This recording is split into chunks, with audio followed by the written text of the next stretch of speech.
In this video tutorial, I'm going to show you how to create a beginner's version of Flappy Bird using Scratch. I'll show you what it looks like by pressing the green flag here. We've got a little bird that is flying along and has to get through the pipes on the screen.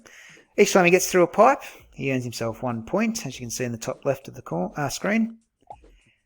You've got to press the left mouse button or the spacebar to keep him flying, otherwise gravity just pulls him towards the ground.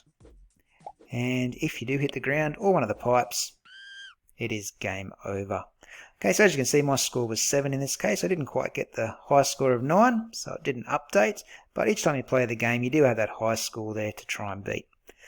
Okay, that's about it. You can add some more functionality to the game once you finish this tutorial, but this is the basics of Flappy Bird right here. So let's get started today by heading over to Scratch and making ourselves a brand new file. First thing you want to do is delete the Scratch cat. We don't need him anymore. And before we get started on bringing anything into the game, you will need to download a Sprite Sheet that includes all the sprites and backdrops you need in the game today. If you're in my class, I will give you access to these assets. However, if you are watching on YouTube, you will need to download this Sprite Sheet simply by clicking the link in the video description below. And from there, you can cut out the bits and pieces you will need for this game. Just to let you know what you need this bottom part of the screen up here. You'll need one of the backgrounds. You'll need the game over symbol, and you'll need the 3 yellow birds. Okay, that's about it. I'm not going to use anything else on there. You can add other stuff in your game, as I said, at the end if you feel the need to. So let's head over now to Scratch, and we'll start with the backdrop. Let's get that city background, or city skyline into our background. Simply head over to your stage panel on the right-hand side. Press the blue button at the bottom and choose the Upload Backdrop thingy. From there, you've got your background that you can bring in. And I'm going to convert it to a vector, so it's a little bit easier to move around using this arrow tool here. So just move it around and resize it so that it is the same size as your stage, like so. This is what it's going to look like on your screen. You actually want to bump it up a little bit so you can see the bottom section like that, so the ground. That's roughly how you want your background looking. It doesn't have to be exactly the same as mine or the same position as mine, but something like that is what I'm chasing. Once it's in position, go up the top here and delete backdrop 1, that white screen. We don't need it anymore. We just want that one background costume. And we're good to go with the background. Next thing we're going to do is we are going to add in some pipes. So, you know, those green pipes that the bird flies through.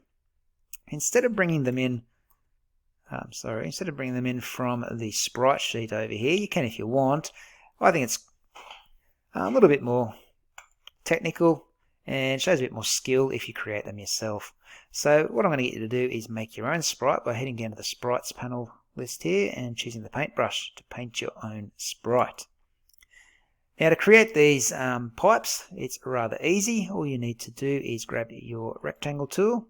Make sure you're in vector mode as well. If you can see convert to bitmap at the bottom, you're in vector mode, and that's where you want to leave it. If you can see the button that says convert to vector, then you'll want to press it. Okay, so we need to be in vector mode for these. Now, I'm going to change my fill color first of all from a solid fill color, which is just one color, to a gradient, which is 2 colors, where one color fades into another. For the left-hand color, this purple one, if you click on that box, you can play with the levers down below to change its color. Now I'm looking for a greeny color. Probably something like that. That doesn't look too bad. And for the second color over here, when you click on the second color, I want you to change it to a yellowy green, more like a light limey kind of color, like so. Those 2 colors should fade into each other fairly well. The outline I want to be black, so turn the brightness down to 0, and we'll make the size about size 2 or 3 for the outline, and simply draw on your screen. I'm just going to zoom back here, a rectangle that looks a bit like that. Okay, can't really see it that well on your screen at the moment, but we're going to make it appear on the screen a bit better in a second. Something like that looks pretty good. Now I'm going to zoom in here and show you a little trick. I want to get it centered. So if I grab my arrow and pick this up, you can see this little crosshair. I'm going to match that crosshair up with the center of my page. And once it's smack bang in the center there. I'm going to hold shift and press my up arrow key just to nudge it back up the top of the page till it gets to about there. Okay, I know what you see here and what you see up here looks a little bit different, but that's fine. We're going to fix that in just a moment. Now once you've drawn that first one, simply grab your rectangle tool again and stick with the same colours. I'm going to draw a little one that just overlaps across the end there like so. So it's like a little cap that appears on the pipe. That looks pretty good. Might just make it a little bit fatter actually, like so. That's pretty good. So I'm going to highlight that now. So I select both rectangles and I'm going to click the copy button and then the paste button. So I've now got a second copy. With this second copy and with my black arrow tool selected there, I'm just going to hold shift and click and drag those arrows at the bottom there to rotate it around 180 degrees. You could also do one of these flippy things here to rotate it as well. Now, with this selected, both rectangles selected, I'm going to hover over, or I'm going to click and drag it so it hovers over that center point so they're perfectly centered. Holding shift and my down arrow key now, I'm just going to nudge that down till it hits the bottom of the page like so. Okay, and that's what I want my pipes looking like. That's a pretty good sized gap for the pipes to go, for the bird to go through there. You could close it up a little bit if you wanted to, so you could highlight these and just move them close together if you wanted to. Okay, but I think that gap there is pretty good for now. So there are our pipes. What we're going to do now is just head over to the code tab up the top here and start coding them up. So before I do that, I might rename them from Sprite 1, give them a meaningful name called pipes. And if you want to get them perfectly centered to start with, all you need to do is just go to events. When the green flag is clicked, bring out the X and Y go to and put 0, 0. You don't need to do this though, because we're actually going to hide these in a minute and create clones instead. But if you press the green arrow now, they're perfectly centered. Okay, but we don't really need that, so you can scrap it if you want. So as I said, we're going to create clones of these pipes because we're going to have multiple pipes scrolling across the screen. We're going to need to make a clone. So to do that, first of all, go to looks and choose hide. So when we press the green flag, we hide the original pipes and we just make the clones appear. So to make the clones appear, we're going to be forever creating clones of myself. And I want these clones to appear every 3 seconds. So every 3 seconds, a new set of pipes will appear on the screen. That's what that first little snippet there of code will be doing. Next thing I want these pipes to do is actually move across the screen. Because at the moment when they appear, they're just going to be appearing straight on top of each other right there. Okay, we don't want that. We want them starting on the right-hand side of the page and then gliding across to the left-hand side of the page. When they hit this left-hand side, they disappear. Okay, so let's go to the block of code that says when I start as a clone. First thing we want to do is want to show them. So remember we hid the pipes to start with. Now that we've got the clones created, they're going to reappear on the screen. Now where they reappear exactly, we need to do that now by going to go to X or Y. So for the X value, I want it to appear right over here on the right hand side of the page. Okay, and we should know from previous tutorials by now that that coordinate is 240 on the X axis. That's the very edge of the page over here. For the Y value though, I don't want them to always appear in the same position, otherwise the bird could just sit in the one spot and just fly straight through the pipes without any challenge. We want the pipes to be moving up and down the Y-axis a bit. Okay, it just makes the game a little bit more challenging for the user. So what we're going to do is we're going to bring in a pick random block of code and we're going to say -20 to 90 for the pipes. So they can start anywhere between -20, which is just down below halfway, up to 90, which is up towards, a bit further towards the top. Okay, so that will move the pipes up and down each time they randomly appear on the page. The next thing we're going to do once they appear on the page, so they're in their starting position here with this block of code, we need to tell it to actually move across the page. So we're going to choose from the motion tab, glide to X and Y. And we're going to be gliding, let's say 5 seconds. It's going to take 5 seconds to start from the left-hand side of the page the right-hand side of the page to get to the left-hand side of the page. The X value, we're going to put to minus, I know this is very specific, 263. Whoops. So when it hits just off the left-hand side of the page, its X coordinate is minus 240. Once the whole pipe comes off the page, so around minus 260, I might even make that, round it up, minus 265, we're going to make it disappear in a sec. The Y position of the pipes, we don't want that to change as it's moving across the page, so all we need to do there is just bring in this Y position block of code. So it's going to stay at the same Y position all the way across the page. So it glides all the way across to that position, which is minus 265. Once it's there, we just want to delete that pipe or delete that clone and let the new ones follow in behind it.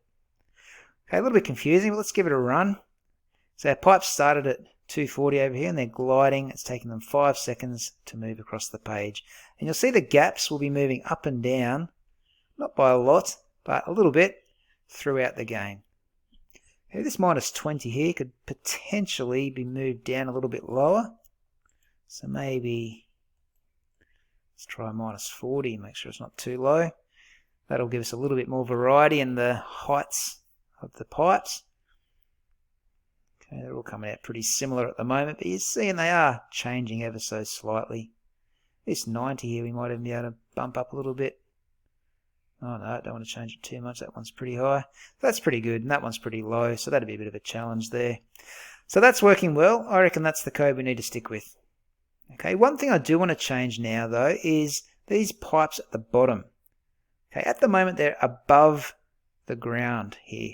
I actually want them to make or look like they're coming or growing out of the ground. So I want to cut the bottom of them off so I can see this ground on top of them. And the way I'm going to do that is actually upload a new sprite. And I've got this sprite called bottom here, which came from the Sprite Sheet. And there it is just there that's appeared on our screen. All we need to do is go over to costumes. I'm just going to zoom back a little bit here. I need to copy and paste this. Okay, and we need to copy and paste it 2 more times. So convert it to a vector. And with your select tool, just click on it. Copy it, paste it, and just move it across to the right and snap it on. Paste it again, move it across to the left, and snap it on like so. Now you need to zoom in a bit here because you can see that we've got a few issues stitching them together there. We've got to get this looking pretty nice. So let's just move this across and get it as close as possible. Using your arrow keys to nudge them around if you need to. This one here is probably a little bit off as well. That doesn't look too bad. I know they don't look quite perfect. I think I need to move them around a little bit.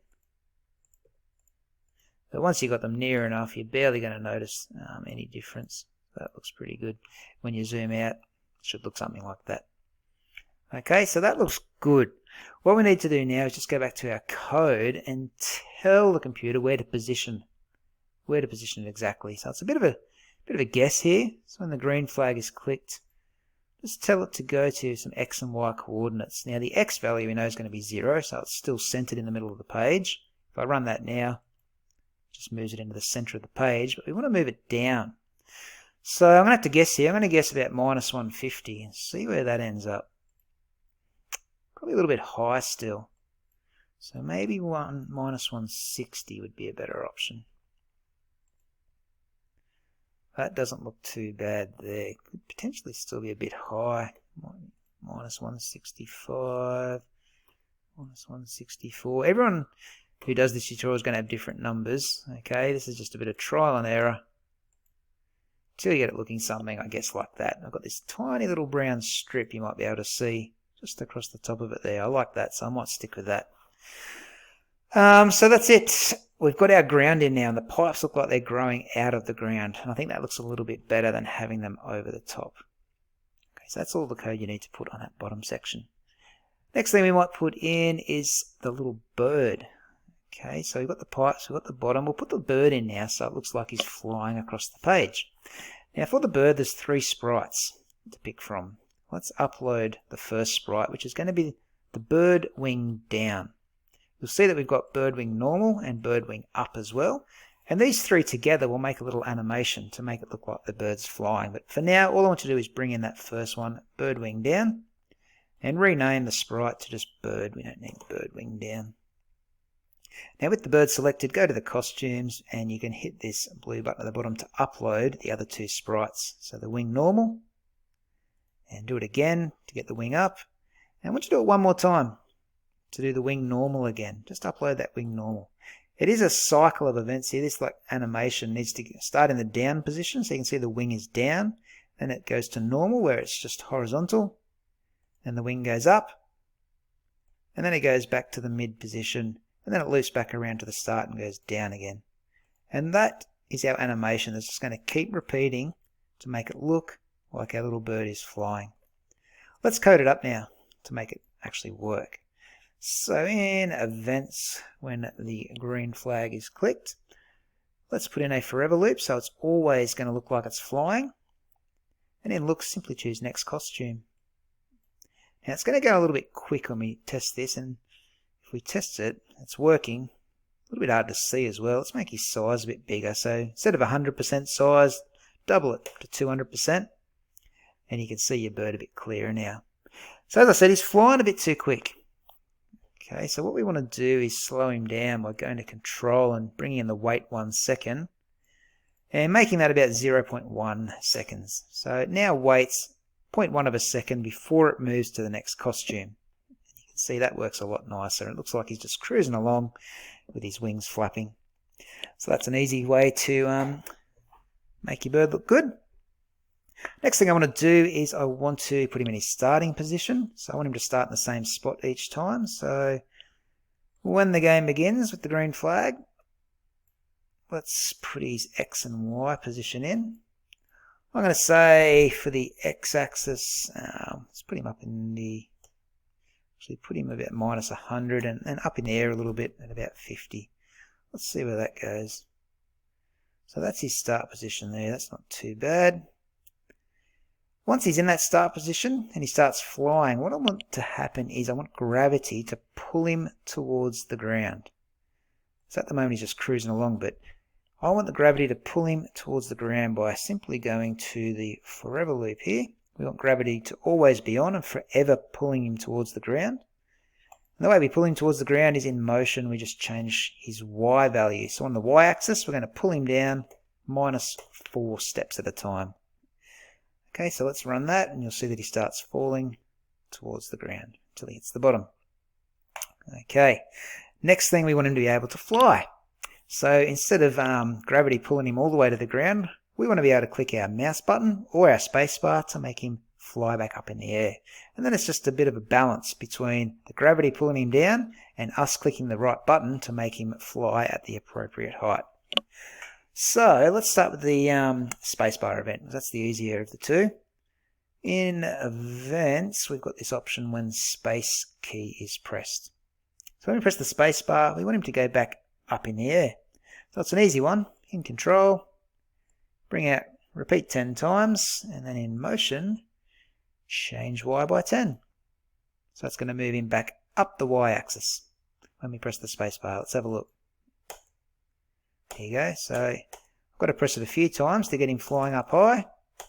But that one press of the spacebar just gives him a little bump up in the air. I think it'd be nice if we play a sound there as well to make it sound like his wing is flapping. So let's pop over to sounds and we'll bring in a sound here. I know there's a good one called whoosh. I think there's a few whooshes. The low whoosh is what we're looking for. I am going to slow that down by 1. I think that'll match the wing speed a bit nicer. And back in my code, I'm just going to start sound low whoosh before that loop. So as soon as we press the space key, we play that sound and then make him go up in the air. Let's have a look.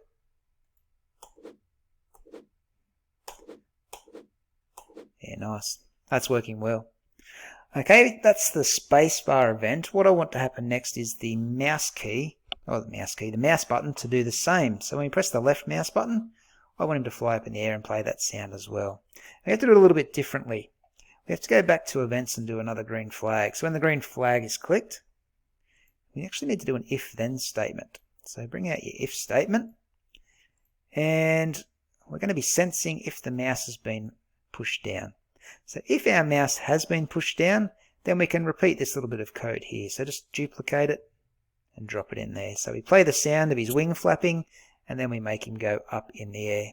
Now we need to wrap this up in a forever loop as well, so the computer is always listening out and waiting for us to push our mouse key down.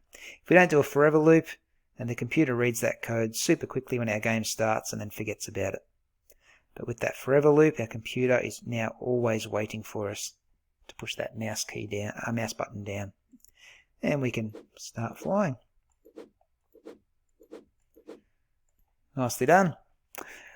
Next thing we might do is what happens when he crashes into a pole, or what happens when he hits the ground. Well, we want our game to finish. Okay, so let's move over to the right here and add a bit more code in. So it's going to be another when the green flag is clicked. And we're going to use a new block of code we haven't used before. It's a wait until block. So it's in the control tab here. Now we're going to keep playing the game basically, and we're going to wait until the bird hits the ground or the bird hits a pipe. When it does hit one of those two things, that's when we can start working on some new features about when the game is over. Okay, so let's bring in an operator that is an OR operator. So remember, there's two ways you can die. The first one is if you are touching the pipes. Oops. And then the other one is if our Y position is basically down low enough to hit the ground. So actually we can probably just say if touching again. That'll be quick enough. If we're touching the bottom. So if we're touching the pipes or we're touching the bottom, that makes better sense. Then what do we want to do? So first thing, let's play a sound to make it sound like we've died. So let's go to sounds. We'll just search for one on here. I think there's a screech. Sounds a bit ordinary. That'll do. We can play a screech to make it sound like he's died. So let's start the sound screech. And then the other thing I'm going to do is I'm going to broadcast a message that says game over. So it's going to let the other sprites know that the game is over. So let's get a new message and call it game over. Click OK. And the final thing I want to do is I want to stop all the scripts from running in this sprite here. So in control, I think it is. No, it's in events. Oh no, here it is. Sorry, it's in control. It's not stop all, but it's stop other scripts in this sprite. So basically all the scripts here to make our bird move and fly are going to stop running. So he's just going to stop where he is. I think that'll do something. Let's have a look. Okay, so he stops moving. I'm clicking, but I can't keep moving up and down or anymore. Let's just try it one more time and hit the pipes. Okay, so he stops there as well. What we also need to do is get those pipes to stop moving. So what we'll need to do is go over to our pipes sprite here, and when I receive game over is the sprite you want to, the script you want to bring out.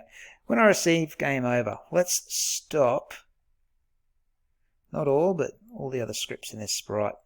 So all these scripts up here making the pipes move, just stop them from running. There we go, that looks a bit better. So that just stopped our pipes moving across the page.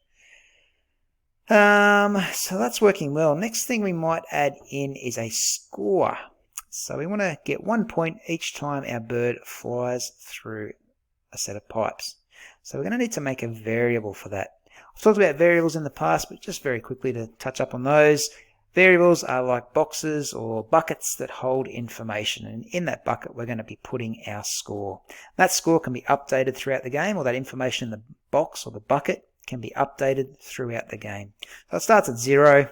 Each time we go through a pipe, we're going to empty that bucket and replace it with a new score, which is 1 extra point.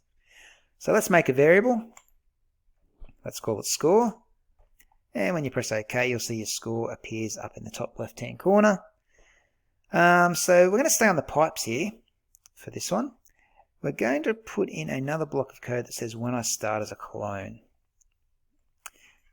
Okay, so when the pipes start as a clone and they appeared on the screen there, we're going to wait until again. We're going to wait for our bird to go past the X position of these pipes. So remember, the X position is the X axis. So once our bird flies along the X axis and gets past the X position of these pipes, that's when you can give him a point. Okay, so back on pipes here, when I start as a clone, we're going to wait until. Now we need to use a greater than symbol here from our green operator section.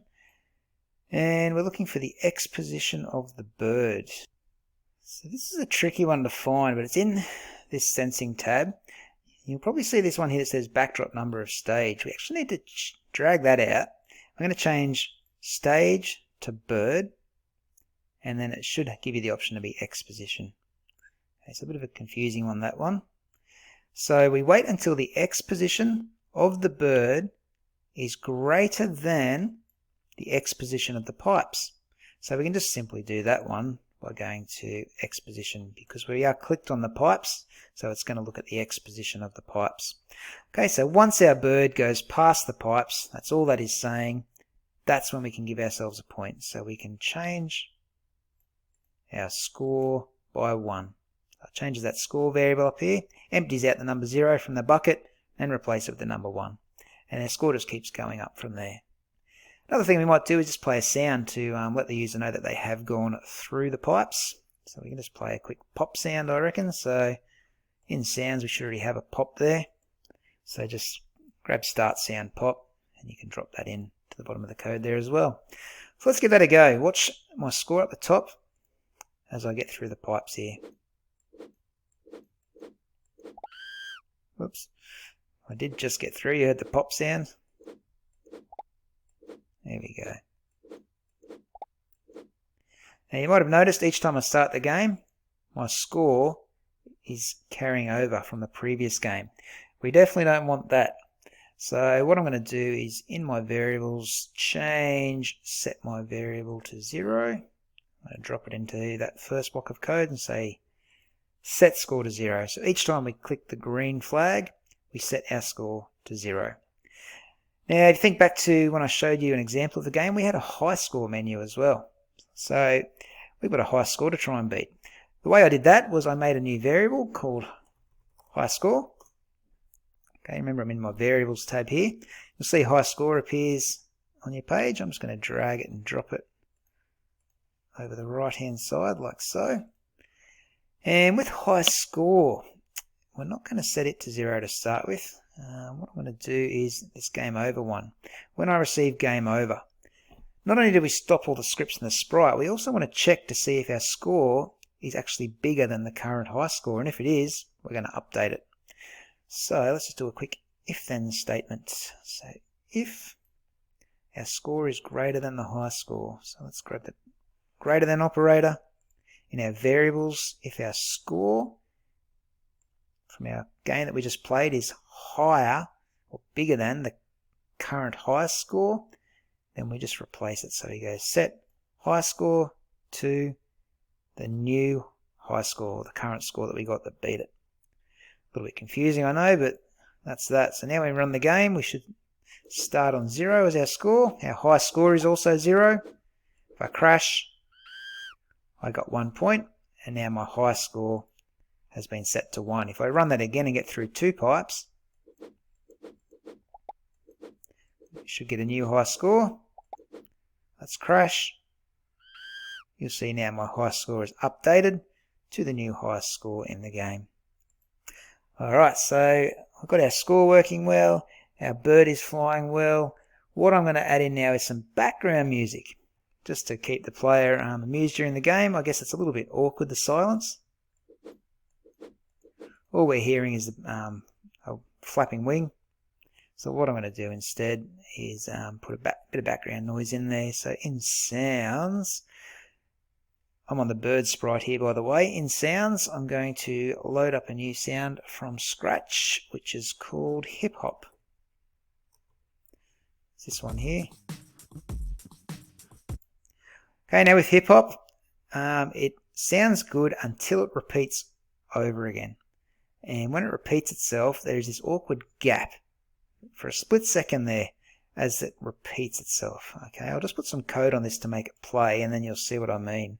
So in the bird sprite there, you can just go to when the green flag is clicked, put in a forever loop so the music is always playing throughout our game, and choose the first one from sounds, play sound hip hop until done. So listen for when the changeover occurs, when the sound file will play once and then repeat itself. You'll hear an awkward gap. There it is. Listen to it one more time.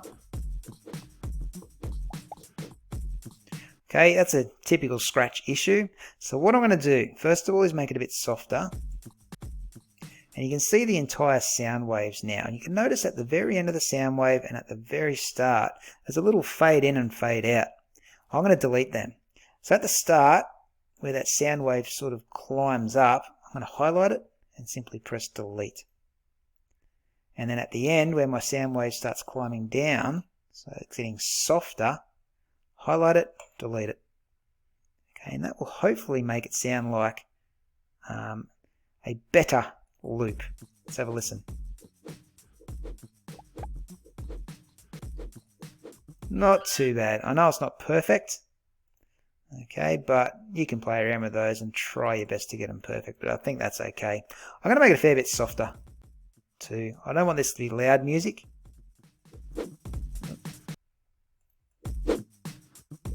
Just something like that. Okay, I want the game sound effects to be a lot louder than the music. It's just something in the background there, a bit of background noise to keep us amused while we are playing. Alrighty, so that is looking good. Something else we can probably add in, just for a fancy little effect, is a game over sign to appear on the page, just to let the user know that the game is over when they crash. So I'm going to upload one final sprite here. It's this game over sprite from the Sprite Sheet. In the costumes, you'll see what it looks like. On your screen, you can see it there. It's pretty small. You can probably make it a bit bigger. Let's go to 200%. Yeah, that looks pretty good. I'll try 300%. 300% doesn't look too bad. Okay, so at 300%, we're looking good. Under events, when the green flag is clicked, first of all, I want it to go to 0, 0, which is the center of the page. Like so. Okay, then I want to hide it, because obviously the game isn't over when we start playing, so we want it to disappear. And we want it to come back once our game's finished. So under the Events tab, when I receive Game Over message, that's when you can show it again. Okay, so once the bird crashes, show the Game Over symbol. There you go, so that looks pretty good. So that's about it. I'm not going to show you any more in this tutorial. Make sure you save up your work, and if you have time, try and add some modifications to it and try and enhance the game a little bit more and make it a bit more like the real thing. I'll catch you in my next video tutorial.